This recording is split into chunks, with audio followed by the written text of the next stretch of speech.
मराठा आरक्षणाच्या संदर्भामध्ये महाराष्ट्र शासनानं नेमलेल्या मागासवर्गीय आयोगाच्या सदस्यपदाचा किल्लारीकर या तज्ज्ञांनी राजीनामा दिलेला आहे। त्याच्या पाठीमागं त्यांचं म्हणणं इतकंच आहे की सर्वच समाजाचा सर्वे झाला पाहिजे। स्वातंत्र्यानंतर ज्यांना ज्यांना आरक्षण दिलं त्यांना त्या आरक्षणाचा किती फायदा झालेला आहे आणि ज्यांना आरक्षणामध्ये बसवलं नाही त्यांना त्यांचा लाभ न देता त्यांचा कसा नुकसान झालेला आहे हे जर पाहायचं असेल तर किल्लारीकरांचं म्हणणं बरोबर आहे। मला एक गोष्ट समजत नाही की प्रत्येकजण ओबीसीच्या आरक्षणाला धक्का न लावता मराठ्यांना आरक्षण दिलं पाहिजे असं म्हटलं जातं। प्रत्येक नेता असंच बोलतो, सर्वपक्षीय नेते असंच बोलतात। मला एक प्रश्न असा पडलेला आहे की डॉक्टर बाबासाहेब आंबेडकरांनी जी राज्यघटना लिहिलेली आहे ती राज्यघटना या देशातल्या सर्व नागरिकांना समर्पित केलेली आहे। म्हणजे त्या घटनेवर सर्व भारतीय नागरिकांचा अधिकार आहे।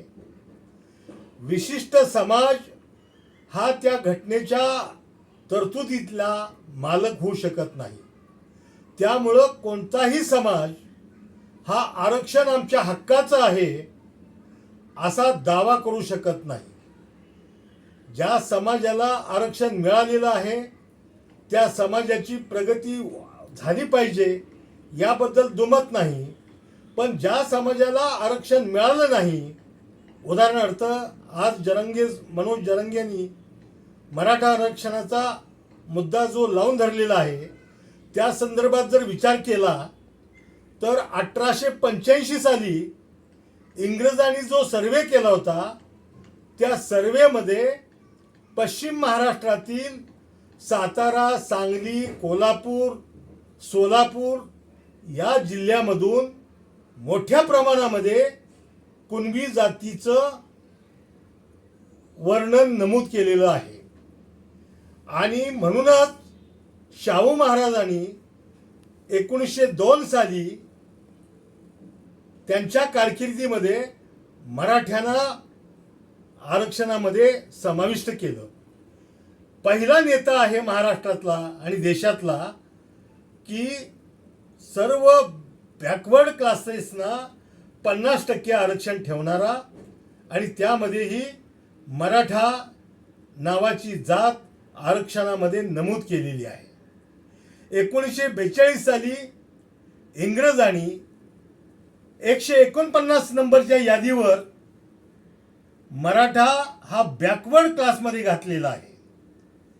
ही सगळी वस्तुस्थिती असताना मराठ्यांना आरक्षण नाकारलं गेलं हे मराठ्यांचं दुर्दैव आहे। डॉक्टर बाबासाहेब आंबेडकरांनी सुद्धा मराठ्यांना आरक्षण दिलं पाहिजे हा विचार सुरुवातीला बोलून दाखवला होता, पण मराठा हा लढवई आहे आणि तो क्षत्रिय आहे म्हणून तो उच्चभ्रू आहे अशा समजुतीनं मराठ्यांना दूर केलेलं आहे।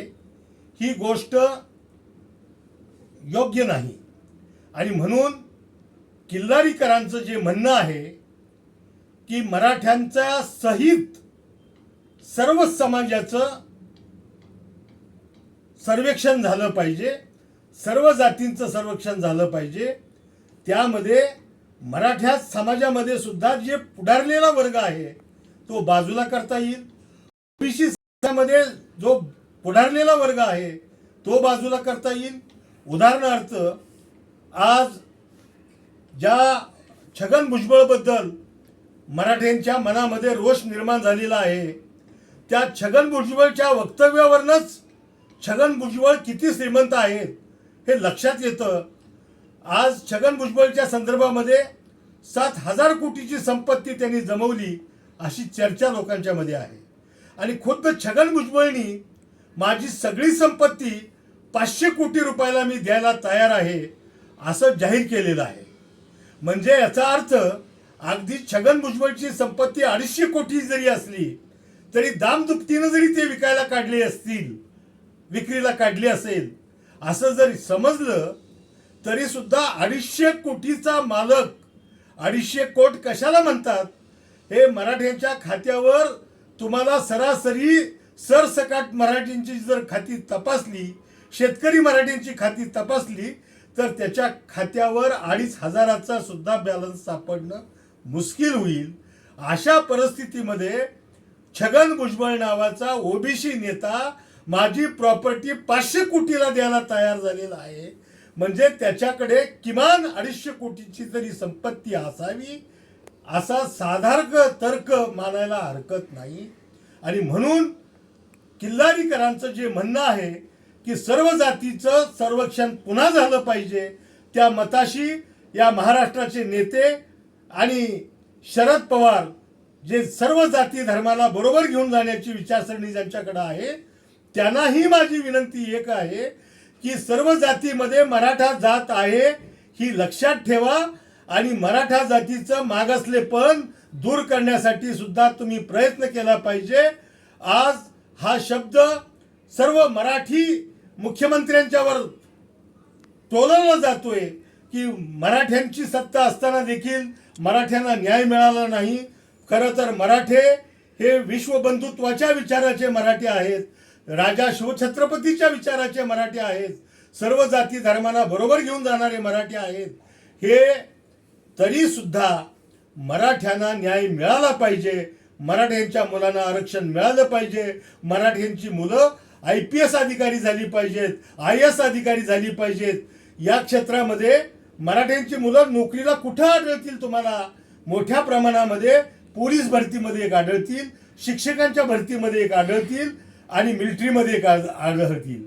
परंतु अधिकार पदाच्या पोस्टवर प्रशासकीय अधिकारी म्हणून मराठ्यांची मुलं किती आहेत याचा सर्वे झाला पाहिजे आणि त्या दृष्टीनं मराठ्यांच्या मुलांना नोकरीमध्ये आणि शिक्षणामध्ये किमान आरक्षण देण्याची तरतूद झाली पाहिजे.